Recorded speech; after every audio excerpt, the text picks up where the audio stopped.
How has life been for you and your family and your work during the COVID pandemic? We've found that our lives have just gone very small. There was good days and bad days. There was some days you were feeling, this is fine, and we'd be sitting out and kind of talk about stuff, and you'd be like, it's okay, we'll be fine, we'll get through this. Nick runs Connected AV Limited, and Maria runs Hawkshead Relish with her husband Mark, and has 25 employees. How have they coped, and how has their mental health and well-being been affected?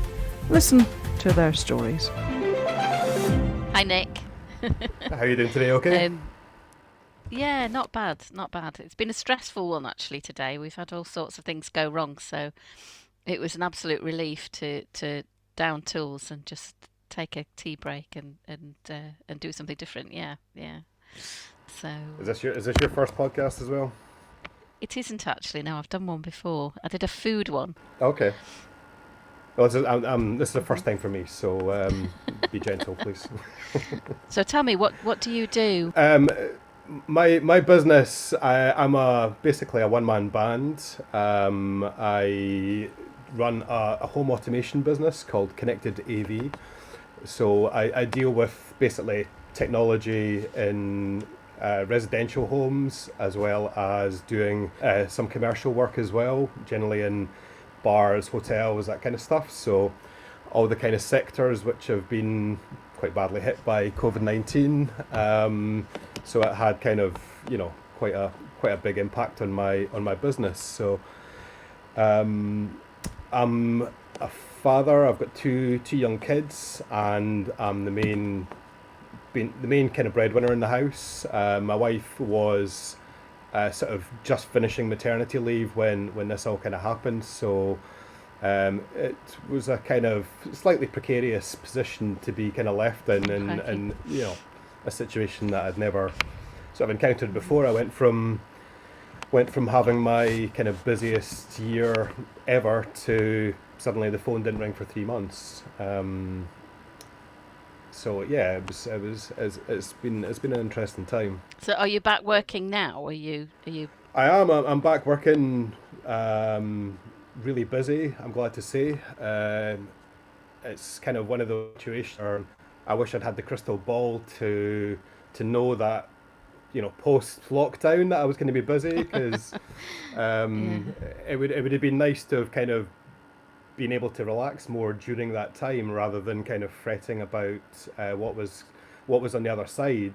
You try and stay positive about these things, but none of us knew. And I don't know about you. You listen to the news, and from one day to the next, you didn't know if things were going to be okay or if they were going to get worse. And that added just a kind of baseline of stress to the whole situation. Absolutely. I mean, you just, I think it was that element of not knowing that was making it really difficult, because you just didn't know, like you said, whether it was going to be 3 weeks, 3 months, whatever, until we would come through it, and what form that would be when it ended.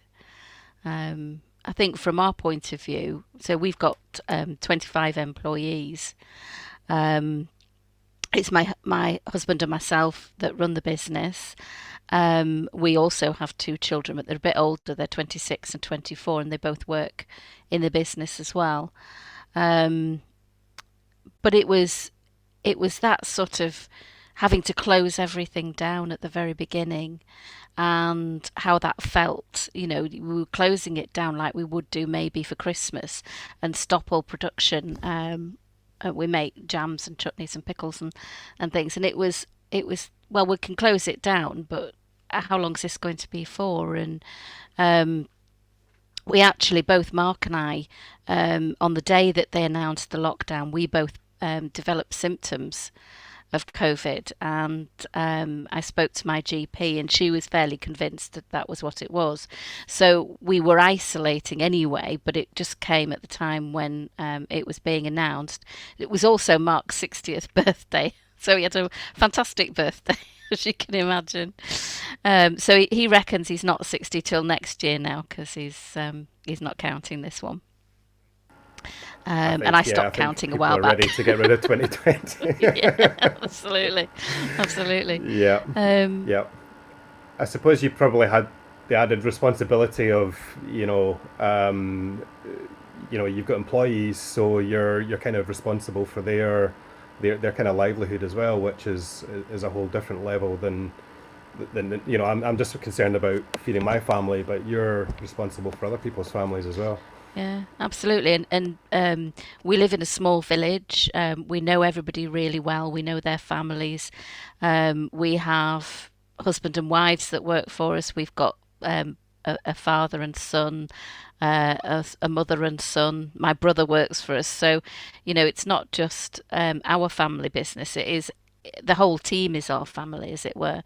So that was really difficult, and I made sure that I was speaking to everybody on a weekly basis, really, and just seeing how they were coping, reassuring them that there was going to be a job at the end of it. Not really knowing whether that would be the case, but just to make sure that you're giving them some confidence. And also, we weren't terribly poorly with it, but we weren't feeling great, and really, really tired. And so trying to pretend that everything was normal and yes, we were fine, was almost as hard work as anything else, really. Trying to sort of muddle through. We didn't close completely, so we closed obviously our shop, and we closed production and all the offices. But we kept one person on in the warehouse, which was actually my brother. And he was doing mail orders that were going out. So our mail order volume increased massively. And we also did an arrangement with Warburton's to deliver their gluten-free bread to home delivery, because they only had a facility to sell their gluten-free bread through markets, and a lot of the people that needed it, celiacs and the like, found that they were either shielding and they couldn't get out, or everybody else that couldn't buy normal bread had bought up all the gluten-free bread and there wasn't any available. So we were able to do that for them and supply direct to customers their gluten-free requirements for bread. So that was interesting, because the phones were linked through to our house rather than the office, and we'd have Gladys from somewhere ringing up and saying, I want to order my bread, and is it this and is it that, and then tell us all about their bowel habits. So that was why they needed the gluten-free bread. And I got the impression that a lot of these people that they didn't speak to anybody all week, and so we got to know one or two of them really well, and it was a point in their week where they had a human to speak to on the phone, and in a way it felt quite nice that they just wanted to chat, tell you about their dog or the weather, or just the general situation. And so we ended up doing a bit of counselling, I suppose, as well, in just talking to people. Yeah, very, very odd. Yeah, no, definitely. I mean, I found with having two young kids that we were trying to kind of protect from what was kind of going on in the wider world as well. That they found it very strange that we were kind of home and sort of trying to kind of create this story around what was going on, and not calling it kind of a virus, because we don't want to kind of scar them for the future. No. But in terms of us as a family, it was a kind of positive. I my 2-year-old, I hadn't had a lot of time, with being really busy, to spend a lot of time with her, and then so it was nice having this kind of concentrated period of time to get to know her better, when normally I'd have been out kind of working. And the same as yourself, though, I kind of had to look at other opportunities, other avenues of trying to make money, because I was in a situation where I couldn't go to people's houses. The hospitality sector was shut down. So it kind of left me with nothing really, and I had to do a lot of training, try and reskill. I had to look at stuff that potentially post lockdown there was potentially going to be money in. You had a lot of people. Suddenly, everybody's using Zoom, and they're working from home. So, somebody who's involved in technology, there was an opening there for myself to try and assist people with their setup in the houses. You saw pretty quickly there would be people on Zoom calls, and they're dropping out, and there was opportunities there, but also we had to look at our kind of arrangement as a family, and I had to kind of sort of step back a little bit. My wife's she had a kind of plan business wise that when the my youngest daughter went to nursery, that she was going to pick up her business. She's a trained hypnotherapist, and she was seeing clients kind of at our house, kind of face to face. But suddenly there was an opportunity for her to do everything online, which actually suited her better because she didn't want to necessarily have people come into our own personal house. So because everybody was kind of forced to do that, and so we had to kind of switch our energies a little bit into trying to sell the services that she had online. And she had a she's Irish, and she had a business owner in Ireland that she's very friendly with, who had to shut down a restaurant, but is a real kind of business entrepreneur. So they fairly quickly came up with some training courses that they could offer around mental health for businesses, and suddenly they were doing kind of Zoom training sessions to a lot of people. And from my own point of view, that was a nice kind of thing to have, that suddenly there was this kind of safety net of some other money coming into the house that wasn't just me, because I was pretty quickly looking at the invoices that I still had to be paid from the business and thinking, okay, well that's going to last us for a while. I was able to furlough myself, but as a company director with a limited company, I was only getting a fraction of what I would normally make on a monthly basis. And when you don't know how long this is going to go on for, that the maths doesn't go very far when you're feeding a family and you've still got business expenses that have to be paid for.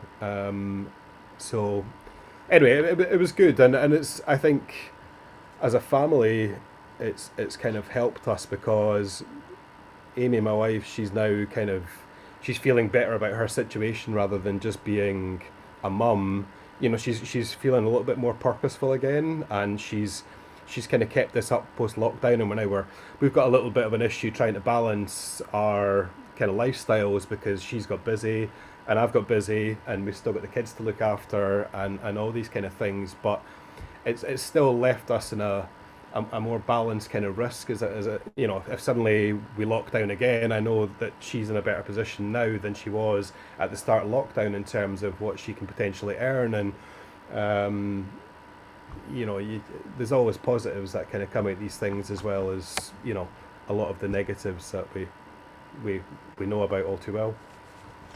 That's absolutely true. I mean, we've found that our lives have just gone very small, and that we don't see very many people. We just literally go from home to work. Even now, it's home to work and then back home again, and we see a maximum of 6 people that we're sort of in our little bubble, if you like. I've also I don't know whether you call it lucky, but we've both have lost our parents, and my father died last year, and I was sort of relieved in a strange way that he wasn't aware of, and I wasn't having to worry about him.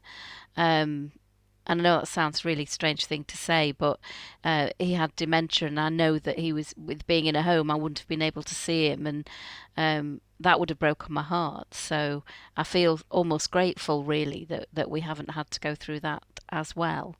But I've been really mindful of that it's been really difficult for some of the staff that were on furlough for longer as well. So we brought back some key staff fairly early on. And then others, it was sort of several months really before, or a couple of months before they came back. And at first I thought, well, it's all right for them. They're on this extended holiday. They know they've got a job to come back to.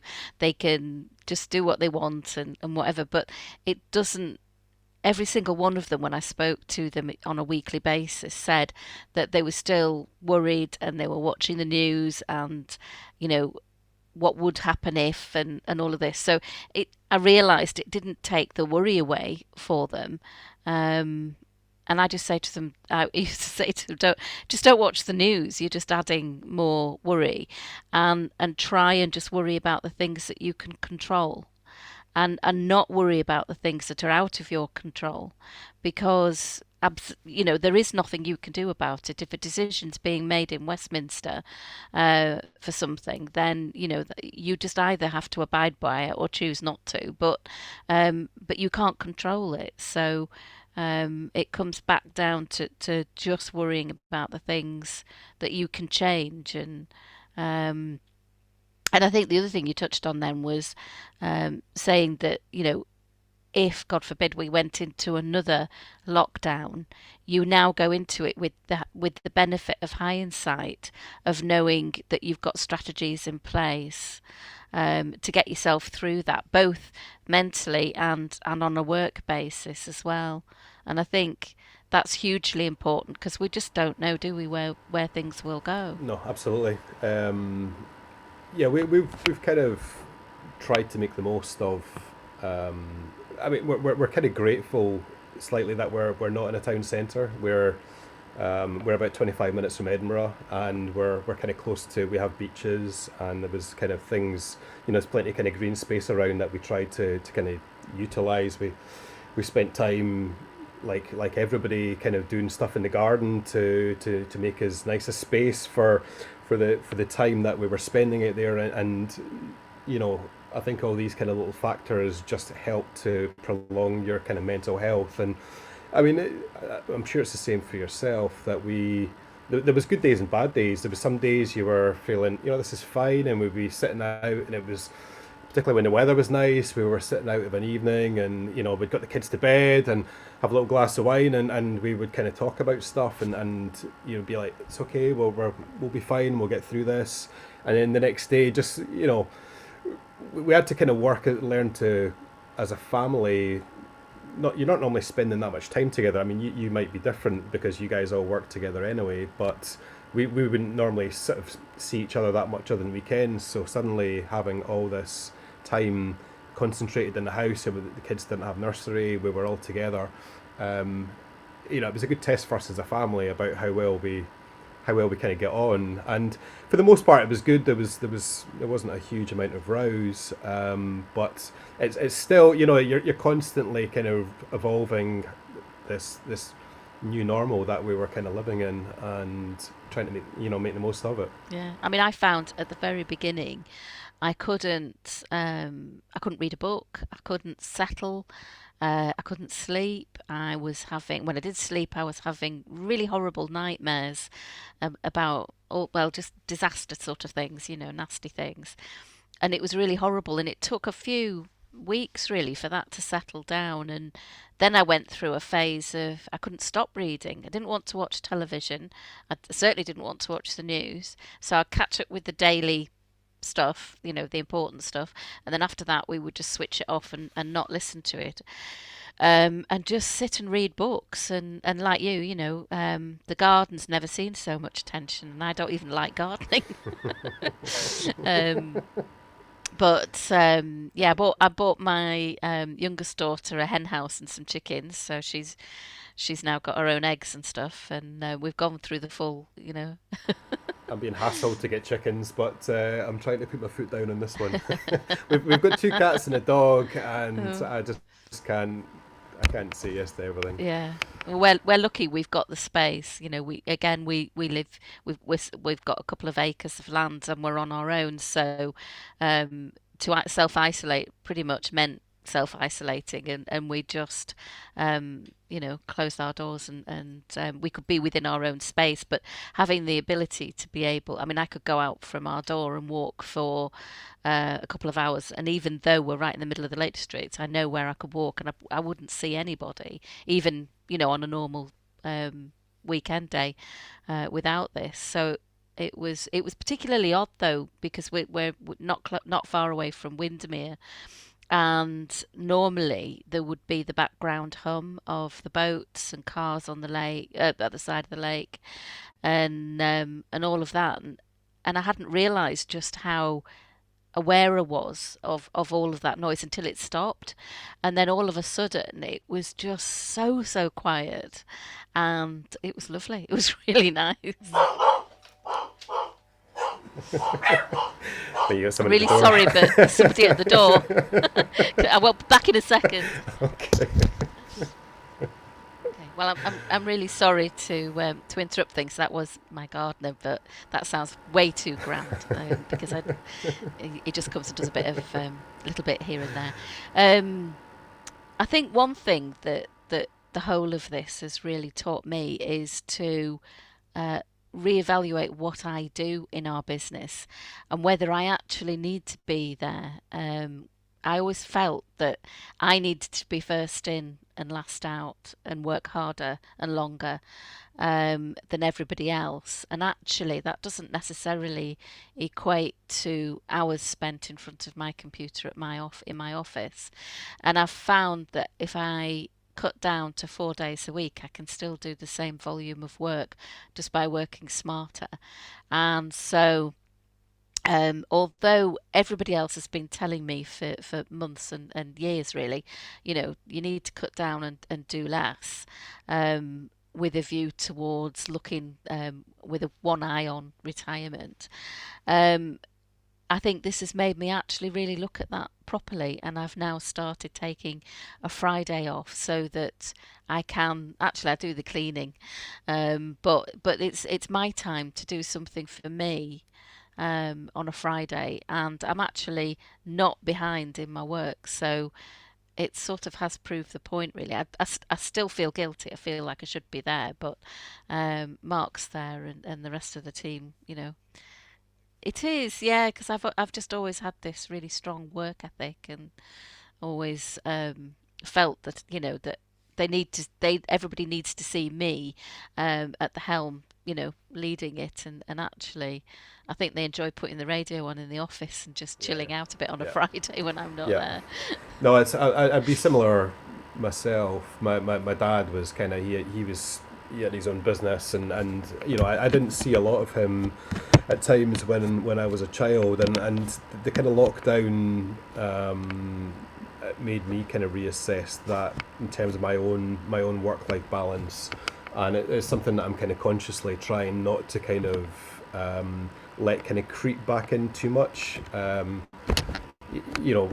think we kind of learned as well that we sort of turned off the spending taps a bit during lockdown because we kind of had to, but we kind of found out that it didn't really affect us that much in terms of our kind of perceived sort of happiness, and that the stuff that we were the family time that we were getting, the stuff that we were doing which wasn't costing us money, was actually really good. Like with the kids, it would always be taking them off to soft play or paying for them to do stuff, whereas just going down to the beach and letting them explore the rock pools, and we have a dog now as well, and just some of these little things which are cheaper to do were actually good things to do for us. I mean, we would sort of normally have had a couple of long weekends, maybe somewhere in Europe, or a week away in the sun in the summer, and we haven't done that. But even when there has been the opportunity to go abroad, it really isn't something that we chose to do. We've just had a few days away in Wales, just touring around Wales, and that was fabulous. And bits of the country that we didn't really know before, and we were lucky. We had really good weather. I have a Welsh tan as we speak. I've never seen one of those before. It's not rust.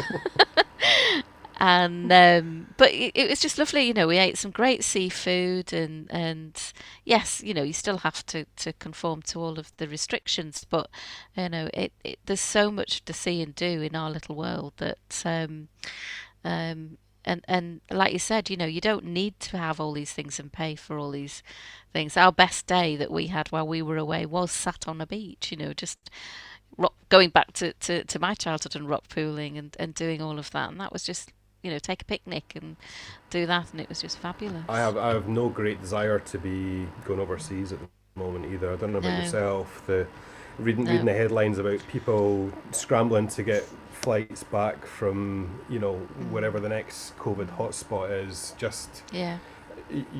the thought of being stuck in an airport with a young family and the stress of that. I just think it's Mm, not worth it. I totally agree with you that I'd rather spend the money locally on local economies, sort of yeah. helping out people, small businesses Mm, mm, who are kind of in similar situations to ourselves, and absolutely. Yeah. we are still kind of all in this together, even though kind of lockdown's lifted. Mm, It's our economy, mm, it's our lifestyles, it's our future debt that we still need to kind of pay off, and it's absolutely. Yeah. Yeah. spending the money here that ultimately pays taxes is ultimately you know helping us Mm, all out, because it's not that debt is our debt essentially. Um, yeah. How do you feel things have been for you in Scotland as opposed to, the difference that there has been for us in England and in Wales and Ireland? we were always I always felt like we were like 2 weeks behind England. Mm, There was the initial kind of when London sort of got kind of hit quite badly. We still had quite a few cases, and certainly right at the start we were kind of waiting for this rush of mm, cases to kind of happen, and it never really kind of came as much as parts of England were, and mm, um, there was obviously differing strategies between the governments, which was quite confusing at times, depending on which kind of news you were listening to. If you're listening to national news, sometimes it was quite different from the direction that the Scottish government was taking, and um, yeah, it kind of felt like it was. I'm not saying handled great. I mean, we still had our kind of controversies up here with prominent ministers and stuff, sort of flouting lockdown rules, and yeah, absolutely. um, Yeah. we had the kind of face masks kind of came in earlier than England, Mm, which I, mm, as somebody who was kind of doing most of the shopping for the family, I actually um, found that the face masks kind of normalised people a lot more in the shops, which I found yeah. was good, because I really didn't enjoy the shopping experience when people were Mm, sort of trying mm, to keep away, and for the most part I felt people have adhered to that quite well. yeah. Yeah. So you know, I'm really hopeful that we don't have the second wave, which is was long predicted, Mm, or that the measures that are in place kind of help to kind of soften that second wave somewhat. But mm. you know, crystal ball we don't have, and we'll just have to wait and see. Absolutely not. No. At the Mm, moment, the future, like a month away, seems like a long time in this new mm, kind of COVID period that we're in. So, you know, we're yeah. we're, we're hoping to get to Ireland for Christmas, but I don't know what things are going to be like in 2 months, let alone 4 months. So we'll No. just we'll No. just have You to can't make any we just plans, got can to you? That's the thing. Yeah. no, no tentative Yeah. plans. But did you have any financial support with your business? Did you kind of do any of the loans or anything like that, or We did. There was a local grant for hospitality and retail businesses, and we took a small grant for that, because obviously the shop couldn't open, and so that helped us with that. Um, the grant that we received, we put into actually having the building repainted, which was sort of on the cards to be done, but it was a local business, and they were struggling to find work. So we put that money directly into our local economy by passing it on, really, by getting them to do that. So we got all that done. And then we've recently taken out a CBILS loan from the bank. But my aim, if it's possible, is to try and pay it back next year if we can, before we start having to repay and pay interest. So at the moment it's interest free for 12 months. So if I can pay, and if not all of it, then the majority of it back. But at the moment it's just giving us that buffer to know that if something happens in the next 2 or 3 months, then we've got that security blanket, really, to know that we'll get through it, because we don't know what's going to happen, like you said before, with the furlough scheme. Are they going to extend it or change it or whatever? And to be honest, I wouldn't be sat here now talking about the business if we hadn't had the furlough scheme, because we would, it would just have been the end of us. We couldn't have continued. So I'm very grateful for the support that we've had up to date. Maria and Nick, and look out for information about our next Wellbeing in Business podcast around about the middle of October.